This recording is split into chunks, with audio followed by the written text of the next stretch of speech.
The front of Maison Laurent was a quiet thunder of luxury. Marble floors polished to the brightness of a lie, velvet drapes that turned daylight into a soft, flattering dusk, a string quartet playing Take Your Time Money. Suits stood on glass-limbed. Mannequins like men who never sweated. Sales associates moved the way swans move, as if the water obeyed them. In the back, the air changed. Steam gave up its breath to the rafters. Pressing irons hissed like cats. Chalk dust soft-whited the edges of charcoal wool. Here, the performance ended and the work began. Samuel Cole liked the back. He liked the way a good stitch could make a line disappear, the way a steady hand could outwit gravity. He was 54, tall and broad, with silver threading his tight. Curls and his beard kept short. His hands, big, careful, calloused, knew the difference between a whisper and a knot. He wore his tape around his neck and his father's thimble in the small pocket of his apron, the metal dented from another life. On Monday, the day began with hems and ended with a phone call. On Tuesday, it began with a garment bag that changed, the shape of time. "Urgent," said Claudine, head of VIP relations, heels beating out a metronome as she swept into the workroom. She never looked at the tailors. She looked through them, as if they were glass keeping the weather out. "Mr. Harrington's suit. Zurich tomorrow. Torn lining. Handle with care."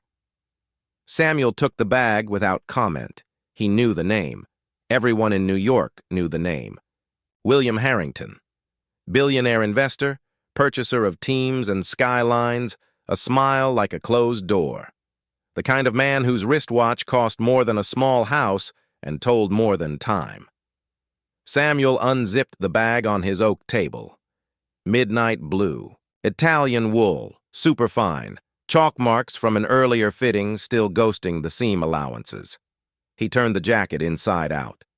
The tear was small, 2 inches at the inner breast pocket. A clean split in dove-gray silk. He slid his fingers into the lining to feel for loose thread. His fingertips stopped on a bump, irregular, foreign, the size of a matchbook. Not a tailor's tack, not padding. Something sewn in. A prickle crawled along his neck. In 30 years, he'd found all kinds of things. A dried carnation petal, an unclaimed wedding ring, a candy wrapper that had bled sugar into wool. But this felt deliberate, hidden. He worked the seam ripper under the stitches. He didn't hurry. He parted the silk like a curtain. A folded scrap of paper slipped into his palm. It was yellowed, edges feathered, the center smoothed by time. The handwriting on the outside was small, careful, right-leaning. Samuel didn't breathe for a beat. His eyes read before he knew he was reading. "My boy," his throat closed. He unfolded the paper with hands that wanted to shake and would not. "If you are reading this, fate has put my work back in your hands. This suit belongs to a dangerous man. He does not let go of what is not his. I had to hide the truth. Tell my son I never stopped loving him." Marcus Cole, October 12th, 1978. The steam iron hissed somewhere behind him. Machines whirred. Voices rose and fell, ordinary and far away. In his chest, a door creaked open he had forced shut years ago and braced furniture against. His father's handwriting, the slope of the G, the long tail of the Y, the way the M stooped like a man with one shoulder lower from lifting bolts of cloth. Marcus Cole, the father who had vanished one October evening when Samuel was 15. Policemen had said words like mugging and unfortunate, and his mother had turned her face toward the wall and never quite turned it back. There had been no body, no funeral, no account to balance the ledger of grief. Samuel's hands learned to sew because the world could not be mended. He learned to disappear because it hurt less to not be seen. And now a note in his father's hand, hidden like a heartbeat in a suit worn by William Harrington. Dangerous man. He lifted the jacket, held it up to the light. The silk lining glowed, soft. The open seam gaped like a mouth deciding whether to speak. "Sam?" Maya, the youngest tailor, paused at his table. She was 26, hair buzzed short, hoop earrings gleaming. "You good?" He slid the note into his apron pocket. He had to get to the end of this. "Fine," he said, and his voice sounded like a man standing on a shaky dock pretending the water was calm. "Just a tricky repair." He restitched the seam in tiny ladder stitches and pressed the silk flat, with the iron's careful weight. He checked the shoulders, the sleeve pitch, the roll. He knew where everything went. He knew nothing. Harrington came in person to collect the suit. Men like him did not come to the back. They waited for the concierge lighting of the showroom, foods, and flutes. But late afternoon, the workroom door opened and he stood there, tall, shoulders like a blueprint, hair the silver of expensive confidence. His watch flashed as he reached for the jacket. "Mr. Cole," he said, reading the name on the ticket. His voice was a smooth surface. "They tell me you're the best." Samuel held the jacket. "We all do our part," he said. Harrington's eyes moved over the table. The stitches, the chalk, the silver thimble. For a flicker, his gaze dipped to the pocket where Samuel's hand had disappeared earlier. When he looked up again, the smile hadn't shifted. Perfect as always. He slid his arms into the sleeves. The wool fell from his shoulder the way water falls from a clean rock. Then, softly, pitched under the hum of machines. "Find anything that isn't yours?" Samuel felt the question touch his skin like a cold instrument. "Only a tear," he said. Harrington smoothed the lapel, pinched the sleeve to feel the drape. "Let me be clear," he murmured, leaning in just enough that only the steam and Samuel heard. "Curiosity is not part of your job description." Samuel held his eyes. He thought of the scrap in his pocket, his father's why looping like a lullaby. "Repair is," he said. Harrington's mouth tipped. Not amusement, approval of a line delivered clean. "Keep it that way." He left. The door sighed shut. Samuel sat down because his knees had decided to be unreliable. He took the note out again and read it until the letters swam. "Maya will see you if you show her grief," he thought, and slid the paper back away. He wasn't ready to let anyone else touch it. He worked late. At 8, the front lights dimmed to make the wealthy glitter. At 9, the workroom quieted to isolated sounds, the machines cooling with a tick-tick. He locked up, walking home with the stiffness of a man wearing a heavier coat than usual. His apartment on 128th Street was small but orderly.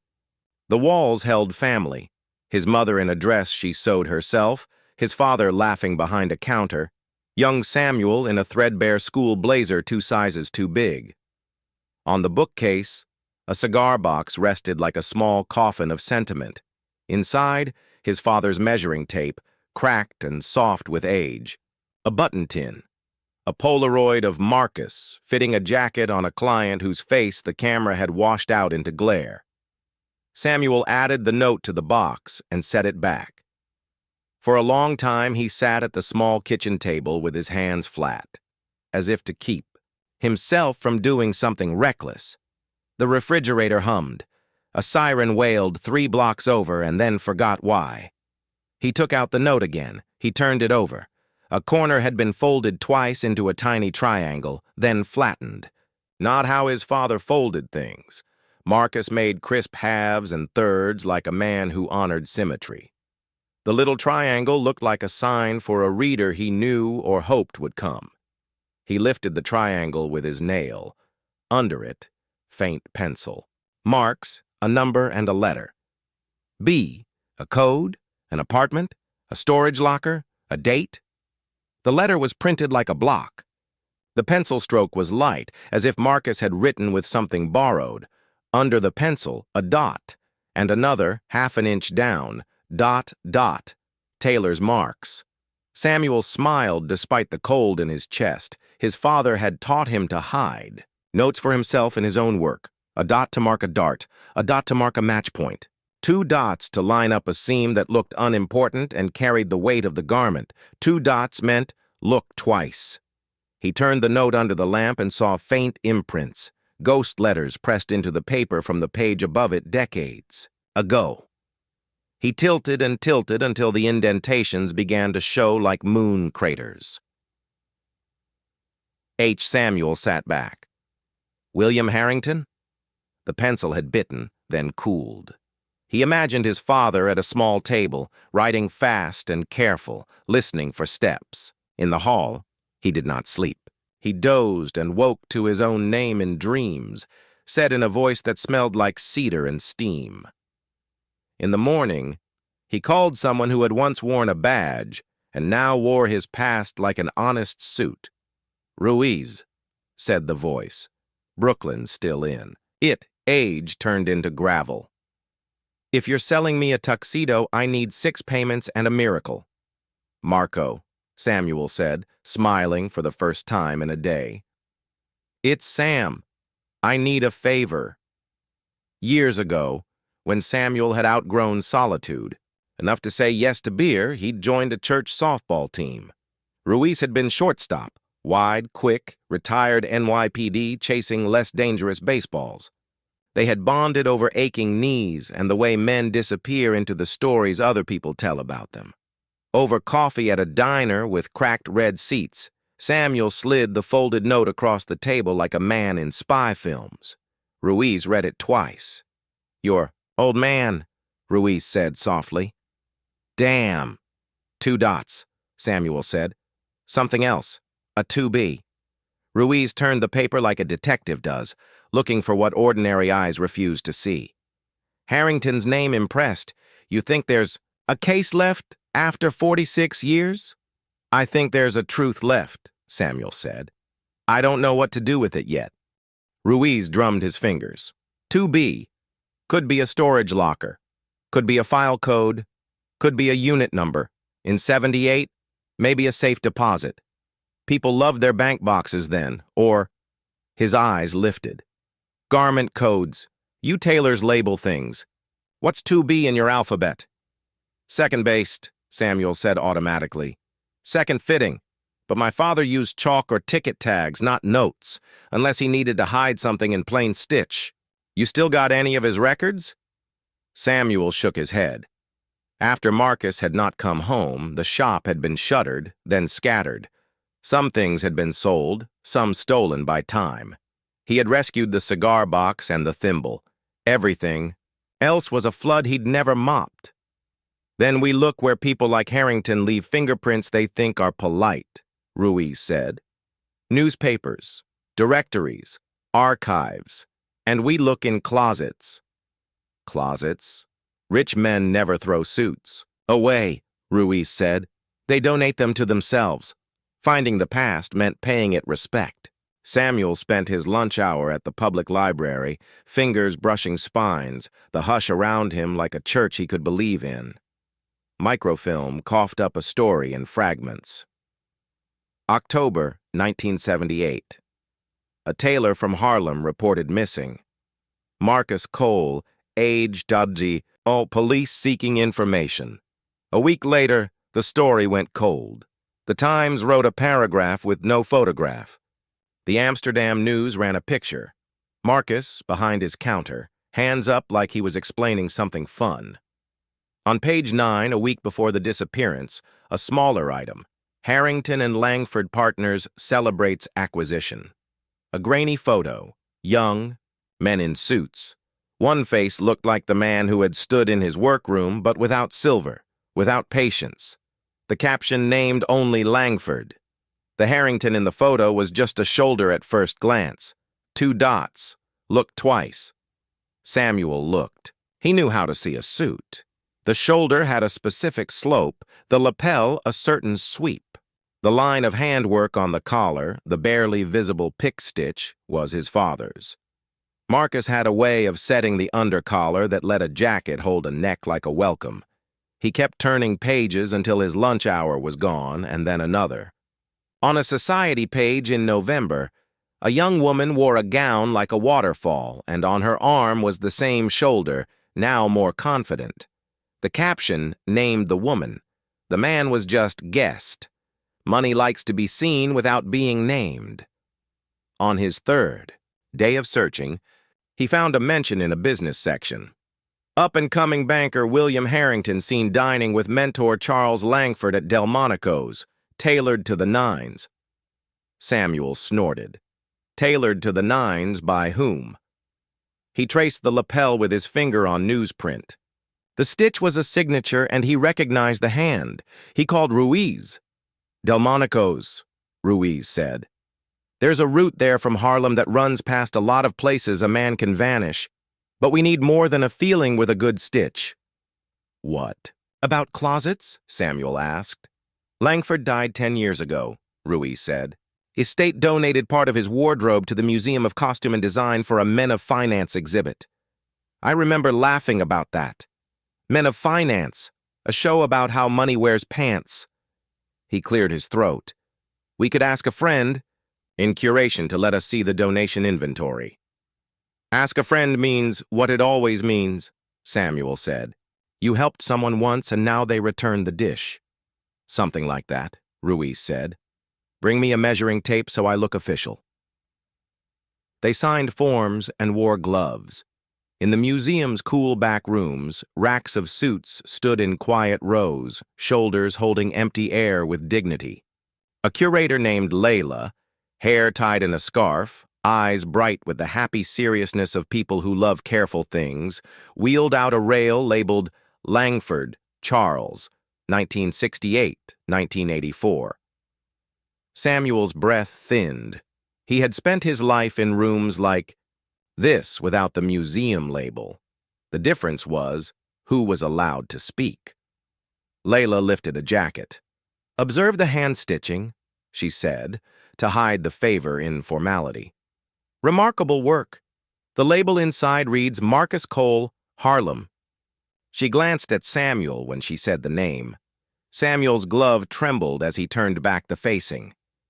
There it was, his father's paper label, basting stitches in brown cotton thread, his tidy script, Cole's fine tailoring, 145 Lenox Ave, client C. Langford, date 7/14/78.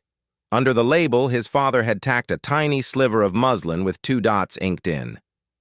2 dots, Samuel whispered. Layla arched an eyebrow. Curious. We see Tailor's marks, but rarely. This. Do any of the donations include Harrington? Ruiz asked, casual as a newscaster. Layla checked the manifest. Not formally, but Langford's collection included assorted associates, odd pieces. Here. She slid a gray jacket off the bar. Unlabeled, but the make is identical. See the collar set? The hand across the gorge? It's the same shop, even if the name was removed. She held up the light silk lining. A darker square showed where a label had been torn. The stitches left behind were neat, deliberate, not removed by a moth or a thrift clerk. Someone had erased the tailor's name on purpose. Samuel's hands went cold in their gloves. He ran his fingertips under the inner breast pocket not to find another note. He was not that lucky, but to feel for the signature only a handful of people would notice. In the back of the pocket, where the seam closes, his father always took one extra backstitch, tight, to keep clear from the pocket's edge. It was there. His father's cautious kindness in thread. May I take a photograph? Samuel asked, voice thin. For research, Layla said gently. She knew what he wasn't saying. No flash. He copied the pattern of the lining. He sketched the angle of the darts. He took one picture of the muslin sliver with 2 dots. He felt like a man collecting raindrops to prove a flood had happened. Langford is dead, Ruiz said on the train. Platform later, the museum behind them like a careful heart. If your father hid something, he hid it in fabric because fabric could outrun men. Harrington's still breathing and his cuffs are still clean. What did my father hide? Samuel asked. He could not stop touching the note in his pocket, rubbing the crease until the paper warmed. He was a tailor. What did he know that could make him disappear? Tailors here, Ruiz said simply. And you hold men's weight, while they look in the mirror and lie to themselves. Your father might have heard a thing that fit nowhere but a lining. Back at Maison Laurent, the front of the house hummed with spring. Linen suits moved to the window. A wedding party practiced laughing. In the workroom, someone had been there after hours. Samuel knew his table the way a priest knows an altar. His shears sat blade to the left, handles to the right, angle kept from nicking the edge. Now they were turned. His chalk had a new blunt.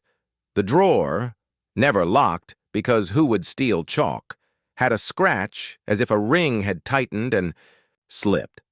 Maya's voice floated from the pressing station. "They called you," she said without turning. "Who?" "The ones with teeth behind smiles," she said. "Claudine told me to tell you. Mr. Harrington requests your presence at a private fitting tonight. Penthouse level after close. No need to bring anything but your hands." She mimicked the voice until it sounded ridiculous, then let the joke go. "You going?" Samuel could say no. He could say talk to my lawyer. He could say I get off at 6 and my back is louder than your offer. But the note had its own clock. The past had its own doorbell. He nodded. "I'm going." Maya came over, leaned on his table.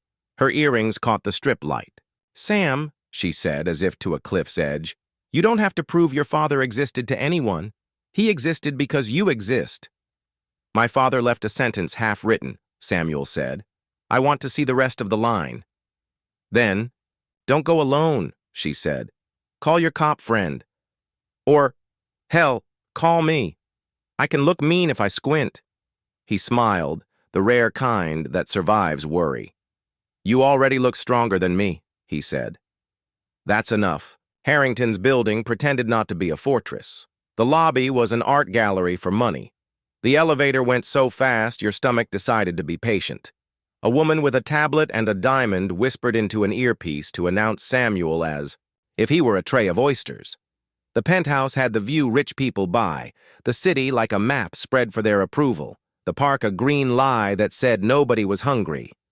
Harrington stood in a shirt sleeves, tie undone with intentional negligence, the kind of undone that takes practice.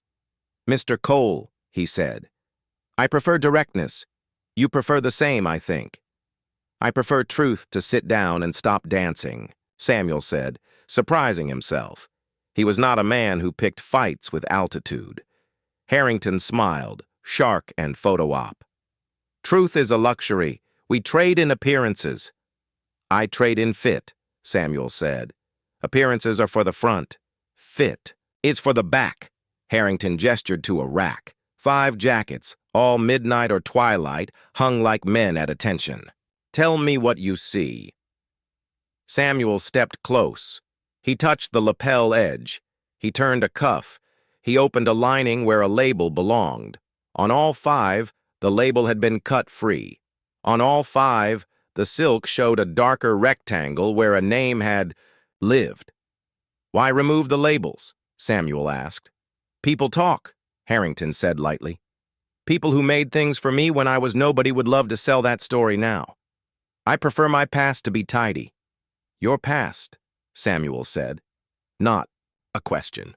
Harrington's eyes moved to the window, then back. "Charles Langford was a great man," he said with a rehearsed sadness he had put on often enough that it fit. "He taught me to keep my shoes polished and my margins wicked. He taught me loyalty. He taught me how to not die poor. He taught you how to disappear a tailor," Samuel said. The words tasted like blood pushed through teeth. Silence tilted. For a moment, the hum of the city got louder, as if all the taxi horns had leaned in. "I don't know what your father told you," Harrington said, voice calm as an apology someone else owed. "But you should know this. He was sloppy. Men, like Langford, admired skill and punished sloppiness. Your father hid things where men don't look. Langford was a man who looked. He found what he had to find." Samuel stepped in until he could see the pores at the side of Harrington's nose. "What did he find?" Harrington tilted his head. He looked almost curious, as if studying an insect that had flown in with good posture. "A ledger," he said. Names, dates, numbers. Your father sewed it into a lining because he thought paper could take on the holiness of fabric. He smiled, a quick flash. He wasn't entirely wrong. The things he made outlasted him. Who put him in the ground? Samuel asked. Harrington's gaze didn't waver. You're not wearing a wire, he said. Good. That would be an insult to both of us. Here is what I will say. The river forgives all, and men who cannot swim should not dive. He gestured to the rack. Now, will you finish your work, or will you keep trying to be a detective with a needle? Samuel's hands were steady because he'd trained them when his heart wasn't. He lifted a jacket. In the inner breast pocket, faint and old, his father's extra backstitch held. He bent the lining back and saw, just for a second, where the silk had been opened years ago and re-sewn by a different hand. B, Samuel said. Harrington's eyelid twitched, the smallest admission. Good night, Mr. Cole, Harrington said, already turning away, dismissing him like a cigarette. He'd decided not to smoke. Tell Claudine the sleeve on the charcoal needs a 1/4 inch. In the elevator down, Samuel's chest felt crowded. He had a new truth and no place to put it yet. He texted Ruiz, 2B Jocker Ledger. Locker, safe deposit. Ruiz sent back a pin, Old Midtown Bank. Boxes labeled by floor, 2B Jocker Basement, second aisle. Closed in 93. Records went to City Storage on 11th Ave. Meet at 9 with coffee and your stubborn face. City Storage smelled like cardboard and old intention. The clerk had a tired kindness that said he'd seen too many men open too many boxes they should have left shut. Ruiz had already sweet-talked the manager into letting them search the manifest for Langford and Harrington and Cole. Only one hit. Cole, M, adjacent to Langford, C, in a ledger entry dated November 1978. The note read, transferred from Midtown Bank, 2 boxes. Contents unknown, sealed. Unit 2B, the clerk said, as if reading from a script the city wrote decades ago. Second basement level, aisle B. The lock on 2B was new. The dust on it was old. They cut it with permission and formality, a witness initialing the paperwork. Inside, 2 bankers' boxes sat like 2 coffins for paper. On the top of the first, a tailor's chalk, blue. On the second, a folded square of muslin with 2 dots inked in the corner. Samuel's face felt hot and cold at once. He lifted the muslin. Under it, a notebook bound in black cloth lay with the patience of a thing waiting in the dark. He opened it. Ledgers, names, dates, numbers that added to a city's shadow, payments hidden under fake invoices, investments disguised as charity. A page where Marcus had copied entries he must have seen while measuring a shoulder and listening to men talk over him, money changing hands under the jackets he had cut. On a later page, notes in Marcus's hand, if anything happens to me, this is where it slept. I thought thread could keep it safe. I was wrong. Paper is patient, but men like Langford are not. Son, forgive me for whatever I failed to become for you. I will try to leave a door you can open without getting swallowed. Samuel bent over the page until his eyes burned. In the second box, wrapped in brown paper, lay Marcus's shears, the good ones, 14-inch German steel, the handles worn, where his father's hand had rested. Samuel lifted them, and his palm remembered their weight, as if time were a coil you could tug back. Ruiz stood very still, hat in his hand. This is not just a family tragedy anymore, he said. This is a city. He glanced at the door. And this is danger with all its teeth. Do we go to the police? Samuel asked. Half of this town had coffee with Langford, Ruiz said. The other half owes Harrington a favor. We go to a reporter who doesn't wear a tux to work. What if they bury it? Samuel asked. Then we dig it up louder, Ruiz said. But first we make a copy. And you don't sleep alone. They chose a name. a journalist known for treating truth like a stubborn stain. Her office had plants dying of neglect and a wall with maps and string. She listened, quiet, while Samuel told the story and Ruiz added bones. When he finished, she exhaled. "You're bringing me a ghost and a grenade," she said. "Do you understand what will happen when this runs? Lawsuits, threats, the whole parade." She tapped the ledger. "This is gold if it's real. We'll need corroboration." "It's real," Samuel said. He slid his father's note forward like a bridge. "He died for it." The reporter read the note. She looked at the indentations, the pencil, the 2 dots. She nodded. "We'll verify. It won't be fast." She looked at Samuel, not through him. "You okay to have your name on this?" Samuel thought of invisibility, the safety he had traded for loneliness. He thought of the back room, the front room, the way his hands had always made other men look good. He thought of his mother turning toward the wall.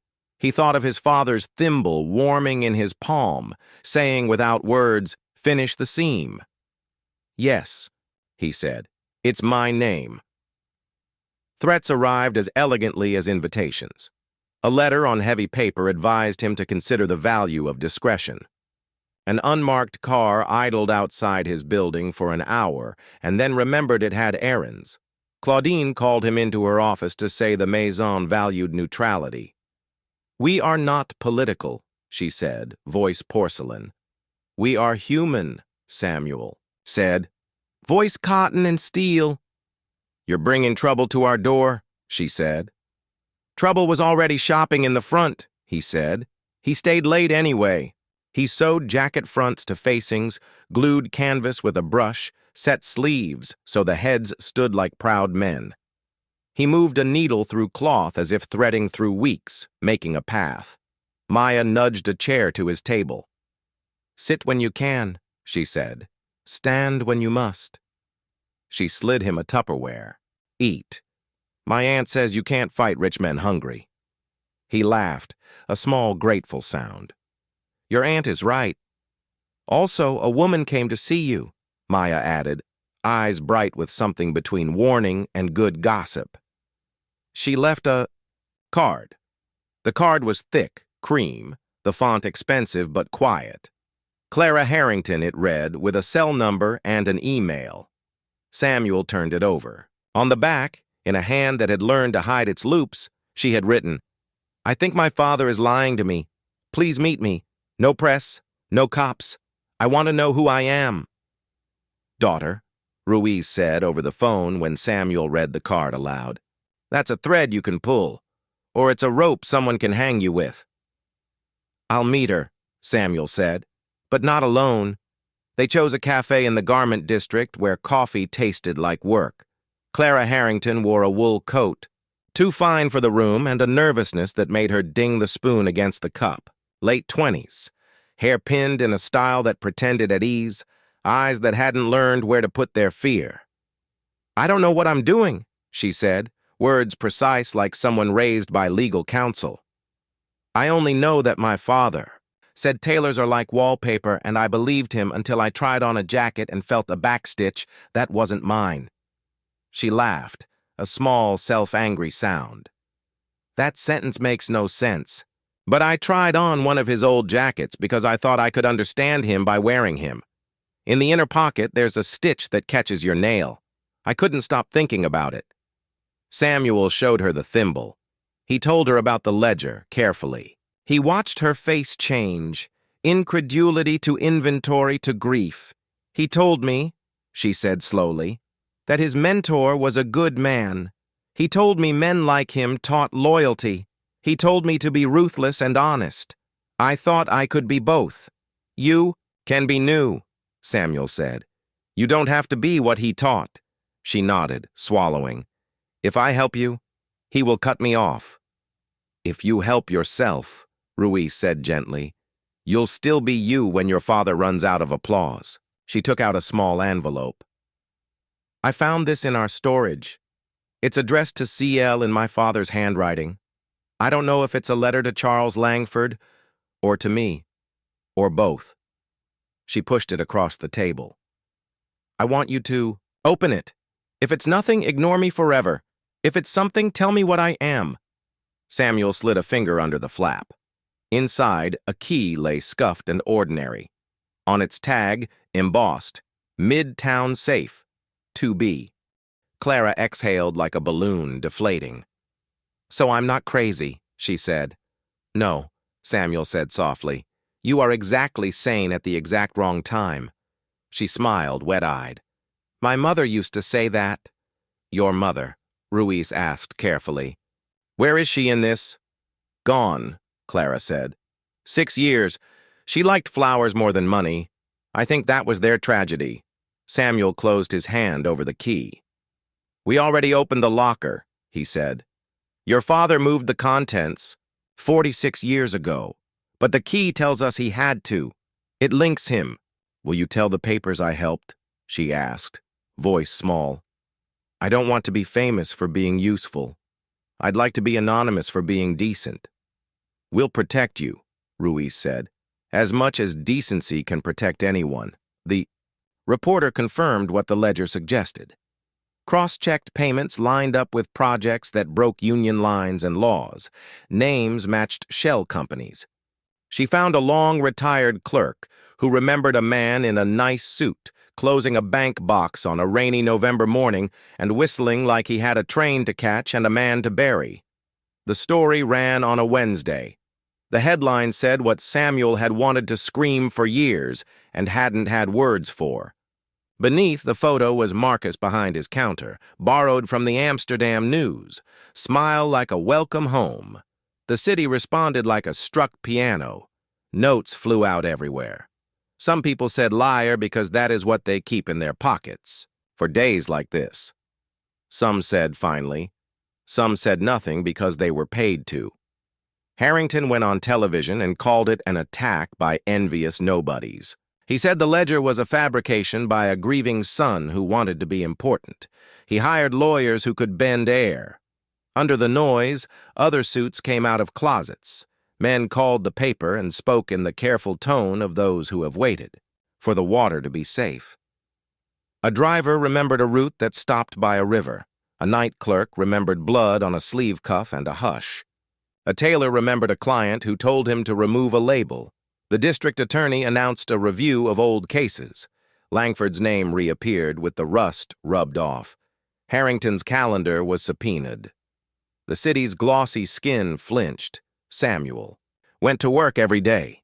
He basted and eased and pressed.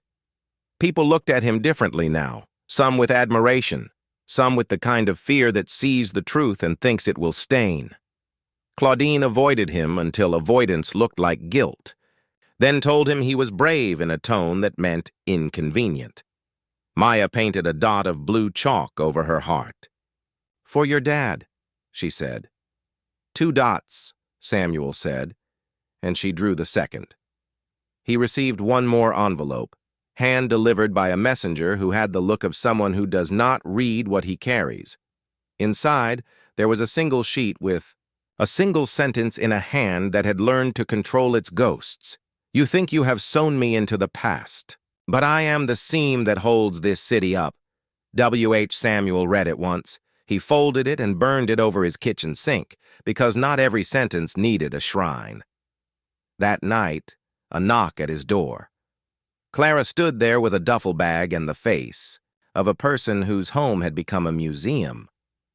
He told me to choose, she said simply, between him and the truth. I chose the truth, and now I need a couch. Samuel laughed, unexpected and bright. I have a couch and a kettle, he said, and a closet full of coats that do not belong to rich men. She slept, curled small like a comma at the end of a long clause. In the morning, she made coffee that tasted like intention and cried into it, then wiped her face and said, What can I do? With the accent on do as if doing could be a prayer. Be alive, Samuel said. That's already more than most men manage. Spring came too honestly for the city's taste. Trees along the avenue remembered what green is. Windows opened. The newspaper followed the money with a thoroughness that made enemies. The DA convened a grand jury. A diver found bones near a bend in the river where men like to dump responsibility. Dental records matched. Marcus Cole came home as a file, before he came home as a body. The day Samuel stood in a small, quiet room and looked at a box with his father's name written in a nurse's hand, he did not think about Harrington or Langford or ledgers or headlines. He thought about the way Marcus hummed when he cut cloth, a little off-key, the blade singing through wool. He thought about a night in '78 when he had stayed up, 15 and angry, waiting for a door that did not open. He pressed his palm to the box. "I found the rest of the line," he said softly. "We finished the seam." He buried his father in a cemetery that had no gates for the rich and no rules about singing. Maya came. Ruiz came with his hat in his hands and his heart on his sleeve. Layla sent flowers tied with muslin, 2 dots inked on the card. Clara stood beside Samuel and read a poem from a book her mother loved, and her voice did not break until the last word. After, they went back to Samuel's apartment and ate too much and spoke in the light voices of people whose grief has been seen and therefore made shareable. Someone told a story about Marcus making a suit for a man who had just gotten out of prison so he could walk into a job interview feeling like he belonged to his own name. Someone else laughed about a button. That would not be tamed. The room felt like a house for the first time since 1978. News moved on because it does. Cases wound through courts at a pace designed to test conviction. Harrington's empire frayed at the edges. He settled with penalties, denied the worst, bought quieter neighborhoods to live in. He did not go to prison. Men like him rarely do. But he did not stroll into Maison Laurent anymore and pretend tailors were wallpaper. Samuel kept sewing. He taught Maya how to set a sleeve so the crown smiles. He trained a new kid to respect the shears. He wrote a letter to the son of the man whose jacket had held the ledger once, telling him the jacket did something good. On a Tuesday, nearly a year after the note fell into his hand, he finished a navy jacket for a client who called ahead to ask to meet the tailor. The man came to the workroom instead of the front. He was mid-40s, nervous in a way money doesn't fix. He put on the jacket and stood in front of the mirror as if he expected it to betray him. Samuel stepped behind, eased the collar, smoothed the shoulder. In the lining, near the inner breast pocket, he had placed something while he finished the facing. It was a small square of muslin stitched down on 2 sides, open at the top, a pocket in a pocket. Inside, a slip of paper with his careful hand. If you ever feel invisible, put your hand here. Feel the stitch. Someone saw you when they made this. He closed the lining and cross-stitched it neat. He pressed the seam with the flat of the iron as if giving a benediction. The client smiled at himself like a man suddenly allowed to. "It fits," he said, wonder in the ordinary words. "It does," Samuel said. He meant more than the jacket. In the evening, when the front went dark and the back hummed with small conversations and put-away rituals, Samuel sat at his table and took out the cigar box. He set the note and the ledger copy beside the thimble. He added one more thing. A photo printed on cheap paper, grainy but sweet. Marcus in the museum's back room, his name on a label he would have blushed to see. Layla had sent it. A quiet victory. Maya leaned in the doorway, jacket over her arm. "You ever think about the first person who decided to put a note in a pocket?" she asked. "A tailor who didn't trust the front of the house," Samuel said. Maya grinned. "I like that ancestor." Samuel looked around the room, the irons, the threads, the chalk, the people who knew what to do with their hands when the world was wrong. He thought of his father's ghost. Not haunting, but watching, the way a good teacher watches from the back after you stop needing to be told. He stood, stretched, turned off his lamp. At the door, he put his hand to his chest, absent-minded, the way you do when you cannot thank something with words. Outside, the city folded itself into night, neon like stitched light, avenues like seams. Somewhere uptown, a woman watered a plant and thought of a man who sewed dignity into cloth. Somewhere downtown, a reporter tapped a keyboard with honestly tired fingers. Somewhere on a river bend, the moon salted the water with forgiveness nobody deserves and everyone needs. Samuel walked home with his hands in his coat pockets, fingers finding the small inner square of muslin he had sewn for himself years ago before he knew why. He pressed his thumb against the stitch he had put there and felt a pulse that was not his and was. He was not invisible. He had never been. He was the seam that held what would otherwise fall apart.